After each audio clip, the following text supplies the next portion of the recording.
Hello students, today we will do in our SS subject chapter number 2 in 7th standard the Delhi Sultanate.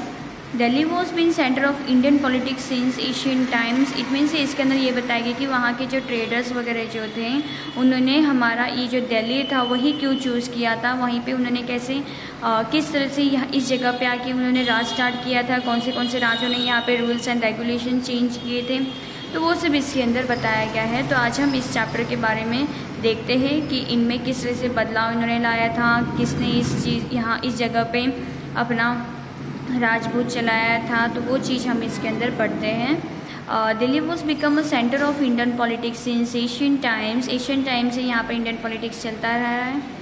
Delhi was an important center of trade and commerce during the reign of Tomar and Chauhan Rajput in the 12th century। 12th century में यहाँ पे trade जो था, commerce जो था वो चलता ही जा रहा था, किनकी वजह से, तोमर और जो चौहान राजपूत जो थे उन लोगों की वजह से। कौन सी सदी में, तो 12th सेंचुरी में। The Delhi Saltanat was established in early 13th century. ये स्टार्ट वैसे हुआ था 13th सेंचुरी से। The rulers ruled over the vast area of north India between 1206 AD to 1526 AD are known as a sultan and the reign is known as Delhi सल्तनत। Means इसके बीच में इन लोगों ने रूल्स वगैरह जो स्टार्ट किया था, इन एरिया में, अलग अलग एरिया में उन्होंने अपना डिपार्टमेंट चालू कर दिया था, अपना हर चीज़ किस तरह से हम करेंगे वो चीज़ इसके अंदर बताई गई थी। This rulers were originally of a Turkish and Afghan origins। During this 325 years total 5 dynasties came to power in Delhi, including the slave dynasty, in a Khizri dynasty, the Tughlaq dynasty, Sayyid dynasty and Lodi dynasty. Along with the Delhi Sultanate, we will also study about Vijayanagar and Brahmani empires in this lesson. Now let's see the rulers of the Delhi Sultanate कि दिल्ली सल्तनत में किन किनों ने rule start कर दिए थे, तो वो इस चीज़ में बताया गया है। स्लेव डिनेस्टी 1206 AD to 1290, इन्होंने यहाँ से यहाँ तक इन्होंने अपना चलाया था rules and regulations. In 1192 AD, in the second battle of Tarai, Shihabuddin Ghori was a decisive victory over Prithviraj Chauhan and laid the foundation of Delhi Sultanate. After the death of Muhammad Ghori, his slave Qutbuddin Aibak became the first sultan the horseback while playing a polo and died in 1210 AD. After his death, his slave as well as his son-in-law Iltutmish came to the power. Means इनके जो मैंने बताया था कि पूर्वज जैसे होते हैं, इनका जैसे पीढ़ी आगे बढ़ती जाती है तो वैसे वैसे सुल्तान जो होते हैं वो चेंज होते रहते हैं। उनका पहले लड़का, फिर उनका लड़का, तो ये कंटिन्यूसली इनका जो होता है वो चलता रहता है, इनकी पीढ़ी जो है वो कंटिन्यू होती रहती है। He established a Chahalgani force of 40 Turkish nobles to make a sultanate supreme. He shifted the capital from Lahore to Delhi. Iltutmish is considered to be the true founder of the slave dynasty. Iltutmish did not find any of his sons deserving the position of the sultan, so he declared his capable daughter Rajia Sultana as his successor. उनको तो ऐसा लगा कि जो उनका जो सन था वो बिल्कुल कुछ भी कर नहीं पाएगा, लेकिन जो उनकी डॉटर थी वो कैपेबल थी ये सब चीज़ करने में। Short after the death of Iltutmish, his daughter Raja ascended the throne of Delhi. She was the found woman ruler to ascend the throne of Delhi. Minhaj Isiraj, historian of that time, also admitted that Rajia was more capable to become a sultan as compared to her brother. Yet it was a difficult, means कि दोनों में comparison करने में जाए तो जो राजिया थी वो बहुत ज़्यादा ही कैपेबल थी उसके भाई से ज़्यादा।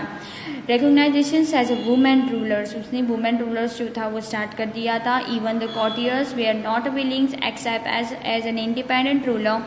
Her rules came to an end because of a greed for the power of the nobles and the ongoing rebellion.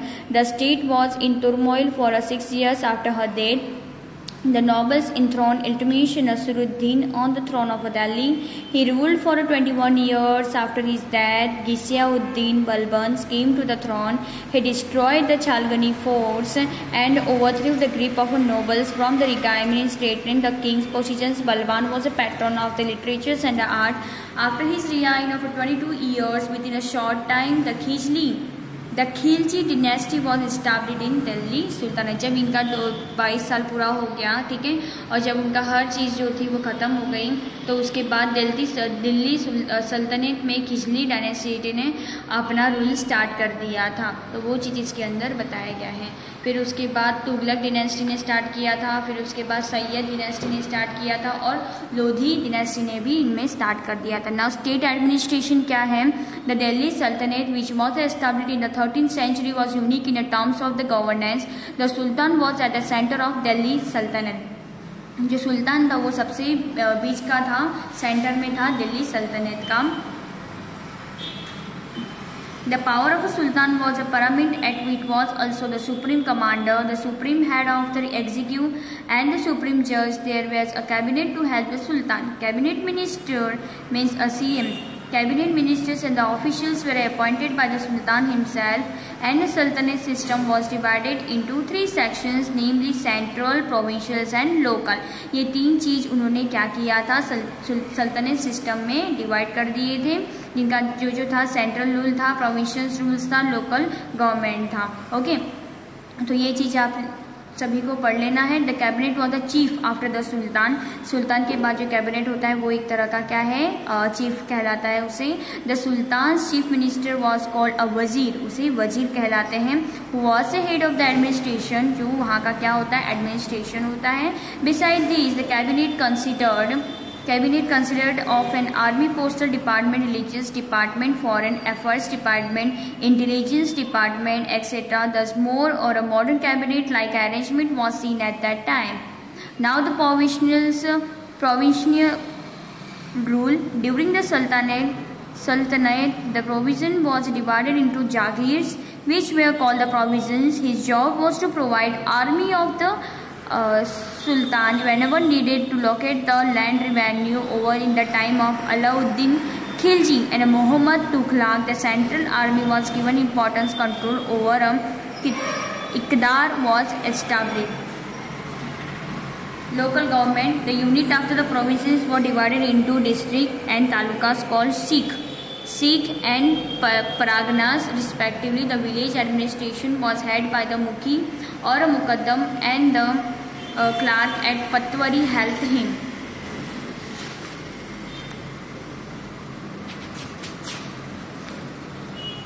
Now forts and the other construction, किस तरह से दिल्ली में ये सब चीज़ें बिल्ड किए गए थे।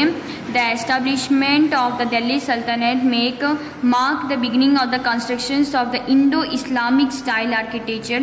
Indo-Islamic style में ये सब आर्किटेक्ट किया गया था in our India में during the Sultanate period. Significant works of the architectures like forts, mosques, tombs, houses, gardens, gates, minarets, etc. were constructed. A mosque named Quwwatul Islam was built in Delhi during the time of Qutubuddin Aibak. जब कुतुबुद्दीन थे उस time का ये mask बनाया गया था जिसका नाम था Quwwatul Islam. Another important building built during Qutubuddin Aibak reign was a Qutub Minar. Only one floor of it was constructed during his reign. Iltutmish completed rest of the work after his death. It was renovated by a Firoz Shah Tughlaq and Sikandar Lodhi. Another building built by a Qutubuddin Aibak was a mosque called ढाई दिन का झोपड़ा। ठीक है, ढाई दिन का झोपड़ा जो था आपको इस पिक्चर में बताया जा रहा है। तो ये सब चीज़ें, बहुत सी चीज़ें उन्होंने कंस्ट्रक्ट किया गया था, तो वो चीज़ें इसके अंदर बताए गए हैं।